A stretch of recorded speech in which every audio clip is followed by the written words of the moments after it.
ẹ̀yin tèmi ẹ jọ̀ọ́ ṣe rí fídíò tí mo wá fún yín kò ń ṣe nǹkan tó long kò gùn rárá kò gùn ẹ jọ̀ọ́ ẹ bá mi wò láti bẹ̀rẹ̀ dópin. Nǹkan tó kàn ṣẹlẹ̀ ni pé mo ń try láti imagine kí ló máa jẹ́ reaction ọba orin tó bá wo fídíò yìí, then kí ló máa jẹ́ comment àti reaction olóyè Sunday Igboho, Déwálé Òṣùpá, kí ló ṣẹlẹ̀. Ẹ jọ̀ọ́ ẹ bá mi wo fídíò, ẹ má gbàgbé bá mi subscribe sí Akọ TV, ẹ like ẹ share ẹ comment, kò ní bàjẹ́. Akérògùn Sunday mi, Akérògùn Sunday Igboho ṣá lóko tó sá, mo rò pé ó fẹ́ kú ṣá.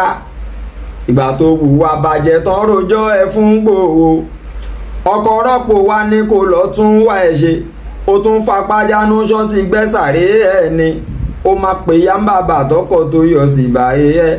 Àbí májá tó ń jẹ́ ló jẹ́ kó rò pé kò le, ọlá ni kò kí ń jà sí yóò ń jà fi nìyàn tán rẹ jẹ. Ọ̀rẹ́ bá mi nìyẹn Akóredé Àyìnlá, Akérògùn Sunday Igboho ṣá ṣóhun lóko tó sá, mo rò pé ó fẹ́ kú ṣá.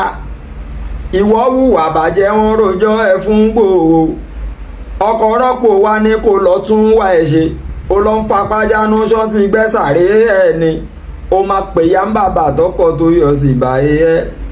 Májá tó ń jẹ́ ló jẹ́ kó máa rò pé kò le, ọlá ni kì í jà sí yóò ń jà fi nìyàn tán rẹ jẹ.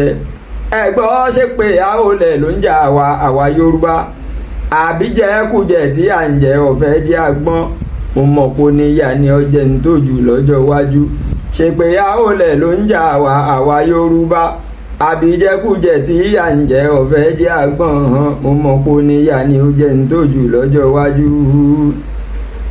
Ẹ̀rí ni wọ́n kó wa mẹ́rẹ̀ nísẹ̀yìn àwa Yorùbá, bákọ́tà ọjà fẹ́ tọ̀ wá ìran Yorùbá, àrọ́mọdọ́mọ wa ń bọ̀ wá jàjẹkùyà yẹn. Ṣe pé àólẹ̀ ló ń jà àwa Yorùbá, àbí jẹkújẹ tí à ń jẹ ọ̀fẹ́ jẹ́ àgbọ̀n, mo mọ̀ pé níyà ni ó jẹ́ ń tójú lọ́jọ́ iwájú. Ẹ̀rí olótìtọ́ lùnà máa ń lérò pé ń ṣe ká o, ìkà lùnà máa ṣe bọ́ fẹ́ràn lù.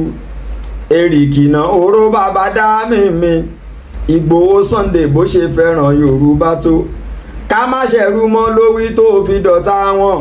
Ṣùgbọ́n ní ẹni ọmọ wọ̀lú Ìbàdàn padà ti wọlé o, ó bẹ́lẹ̀ kùrọ̀ wọlé padà jọba ní. Mo bá ẹ dúpẹ́ tọ́lọ́run fún ẹ lómìnira o, congratulations Akin ọmọ Igboho. Ẹ̀rí yóò ní kinní kan tó máa ń ṣe tó wú mi, kí n tó súnmọ́ mo ti lọ́bsàvéṣàn yẹn. Mo pàdé èèyàn ó máa fún ẹ ní ìmọ̀ràn, kàn lọ kí nílé ó máa fún ẹ ní ìmọ̀ràn, ó máa gbàyàn mọ̀ràn tájẹ́ kéèyàn ráyé gbé. Igboho ṣàtẹnukọ́ o plenty gan, lẹ́yìn mọ́rìfà táwọn ayé ti mọ̀ ẹ́ káyé o, òní dínà kíra tọ́mọ tún béèrè pé ta ni. Sórí mọ́rìfà ní kéèyàn jẹ́ gbajúmọ̀, kòròwò ṣàyè kórè èèyàn ṣọ́rọ̀ o. Ibi tó bá dé kán ṣe ra ń ka dédé fún kán bá gbága síwájú, pàláyé lẹ́rìí ẹ̀ Igboho ṣàrè. Kọ́lọ́hún má jẹ́ àrí kí nǹkan lọ yìí kó yí padà fẹ́ni yẹn. Kẹ́ni tó ti lówó má tún padà lówó mọ́, kán máa kírun sí lára láìkú pé ṣe lágbájá rè òun náà ni. Allahu Akbar. Kọ́lọ́hún máa fi kàn Igboho aláyé mi Sunday èèyàn ti tòṣùpá. Bàbá lẹ́yìn mọ́rífà táwọn ayé ti mọ̀ ẹ́ káyé, lẹ́yìn mọ́rífà táwọn ayé ti mọ̀ ẹ́ káyé, òní dínà kíra tọ́mọ tún béèrè pé ta ni. Igboho aláyé mi Sunday Igboho, ẹ tọ́jú Ramoni nice guy, ọmọ Súnì Ramoni nice guy.